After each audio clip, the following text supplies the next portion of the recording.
আমার ঘরের বাঁয়ে থাকেন রাখহরি, ডান দিকের পড়শি আমার আল্লা রাখা। কেউ বলতো এক বৃন্তে দুটি কুসুম, কেউ বলতো একই গাছের দুটি শাখা। রাখহরি মজুর ছিল কারখানাতে, আল্লা রাখা খিদিরপুরের জাহাজ ঘাটে। হপ্তা যা পায় মোটামুটি দিন চলে যায়, দুঃখে সুখে দুজনারই সময় কাটে।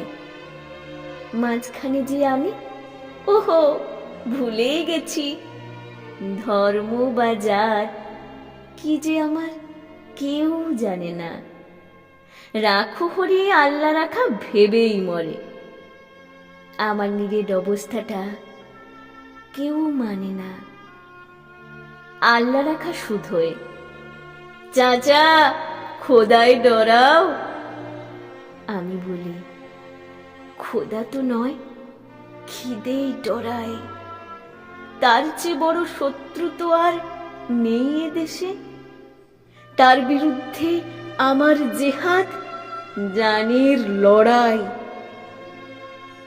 রাখহরি বলে, দাদা বাকি রাখো, কষ্ট যা পাই সবই আগের জন্ম পাপে। ইহকালে হরিনামের জপনা নিলে পরকালে পড়তে হবে মনস্তাপে। হেসেই বলি, তোমার হরি মাথায় থাকুন, পাপের বোঝা দাও চাপিয়ে আমার ঘাড়ে। তোমার মতো ভক্তজনের বইলে বোঝা, এতেও যদি আমার কিছু পুণ্যি বাড়ে। এভাবে দিন চলছিল বেশ।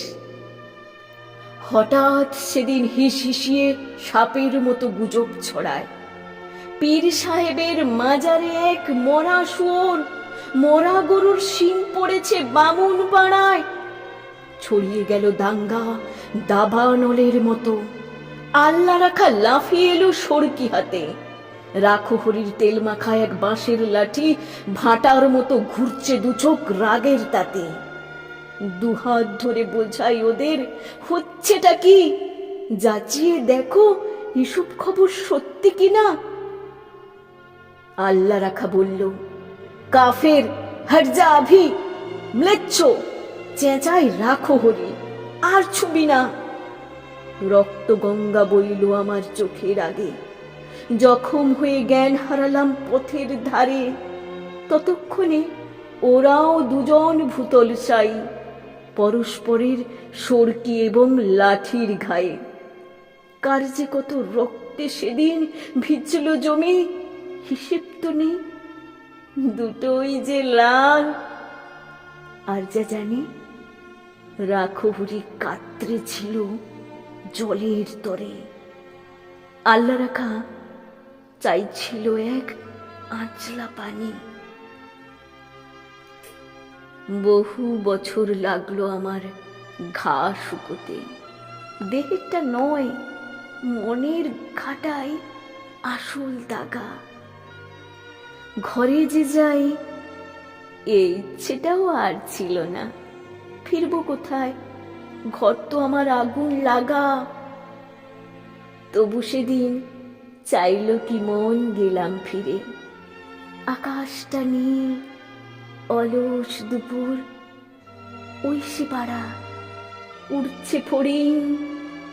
কোথাও গ্লানির চিহ্ন তো নেই, ইতস্তত ভাঙা বাড়ির দেওয়াল ছাড়া।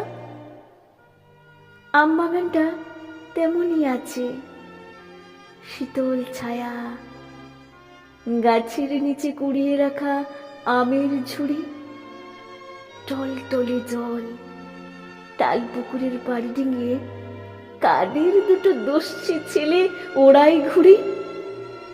হঠাৎ যেন বাজের মতো চমকে দিয়ে এক নিমেষে উধাও হলো মনের ধোঁকা।